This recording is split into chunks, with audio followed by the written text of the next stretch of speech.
জন্য দিতে পারি। সুতরাং যা বানাবেন বানান, এখানে 2-3 বছর আগে একটু ভিতটা তৈরি করে নেবেন যেন ভেতরে কোরআন থাকে। বাইরে গাড়িতে হয়তো বইটা আছে, যাওয়ার সময় আপনারা ওটা নিয়ে স্ত্রীকে, মেয়েকে, বোনকে উপহার দেবেন, কাছে রাখবে। বলুন আমিন। লা ইলাহা ইল্লাল্লাহ মিনাস সালিহিন। আল্লাহ পবিত্র জুমার নামাজ আদায় করে অসুস্থ অবস্থা, মাসলুম অবস্থায়, মুসাফির অবস্থায় হাত তুলেছে। আল্লাহ তোমার নবীর কথা অনুযায়ী মাসলুমের দোয়া কবুল হয়, অসুস্থ মানুষের দোয়া কবুল হয়, মুসাফিরের দোয়া কবুল হয়। 3টা গুণই এখন অন্তত আমার ভেতরে তুলে দিয়েছে।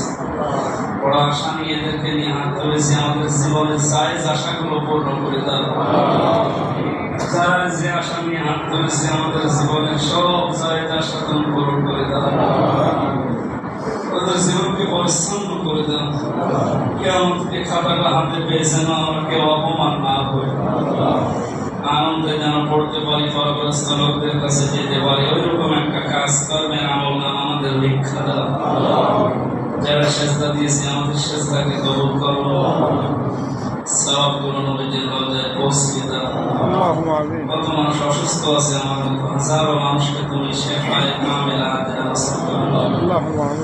এই যশোর বেনাপোল এলাকায় আসলে কোরআনের জন্য স্যার আমাকে মহব্বত করে দ্রুপে টেনে নেয়। আল্লাহ তুমি তাদের উপরে খাস রহমত নাসিব করো।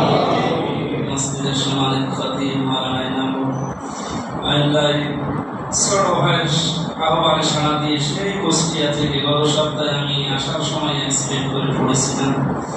7টা দিনে এখন সুস্থ হতে পারি। তোমার বান্দাদের মহব্বতে জোর করে হলো এসেছি। আমার এই আসা যাওয়ার ভেতরে তুমি বরকত নসিব করো।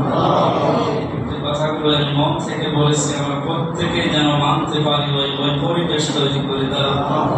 যে ষড়যন্ত্র চলছে আল্লাহ তুমি আমাদের বাঁচাও। বারাকাল্লাহু লানা ওয়া লাকুম ফিল কোরআনিল আযীম।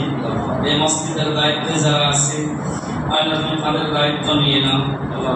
যত প্রয়োজন আছে তোমার এই ঘরের সব তুমি পূরণ করে দাও।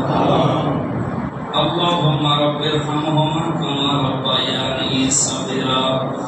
বারাকাল্লাহু লানা ওয়া লাকুম ফিল কোরআনিল আযীম।